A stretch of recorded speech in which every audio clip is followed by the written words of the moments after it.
Assalamualaikum warahmatullahi wabarakatuh. Perkenalkan, nama saya Aquila Askia dengan NIM 250421197 dengan nomor absen 66 dari kelas 2B.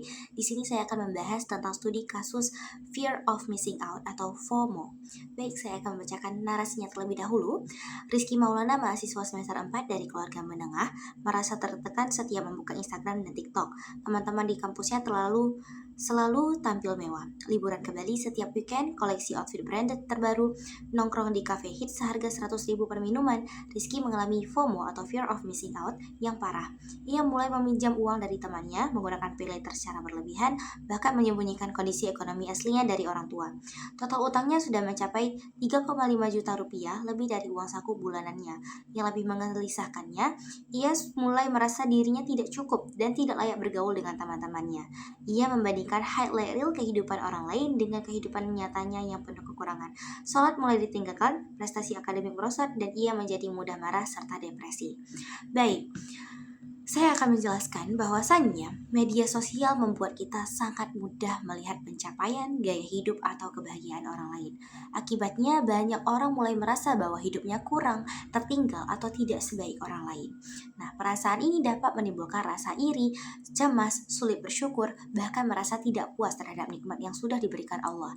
Dalam perspektif Islam, kondisi tersebut dapat berkembang menjadi penyakit hati apabila kebahagiaan seseorang bergantung pada apa yang dimiliki orang lain.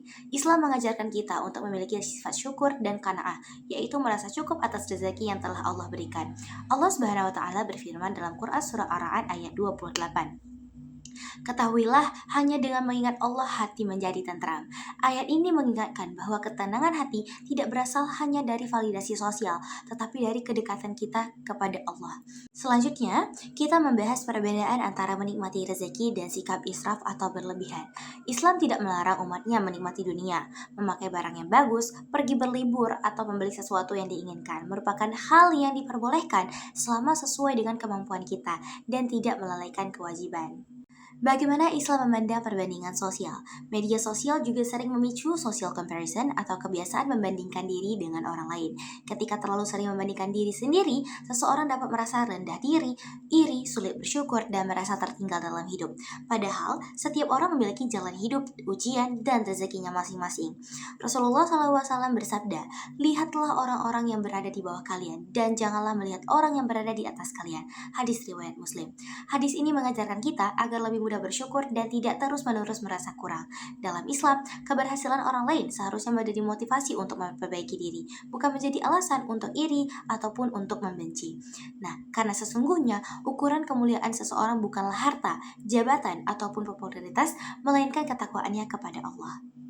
Selanjutnya, membangun keamanan identitas di era media sosial. Pada era digital saat ini, banyak orang mengukur nilai dirinya berdasarkan jumlah followers, likes, atau pencitraan di media sosial. Padahal, identitas seorang muslim tidak bergantung pada hal-hal tersebut. Islam mengajarkan bahwa identitas yang kuat dibangun melalui iman, ilmu, akhlak, dan kontribusi kepada orang lain. Allah Subhanahu wa taala berfirman dalam Quran surah Al-Hujurat ayat 13 yang artinya sesungguhnya yang paling mulia di antara kamu di sisi Allah ialah orang yang paling bertakwa. Ada beberapa cara yang dapat dilakukan untuk mengurangi dampak negatif media sosial seperti melakukan digital detox, membatasi konten yang memicu FOMO, fokus pada tujuan hidup, dan memilih lingkungan yang positif.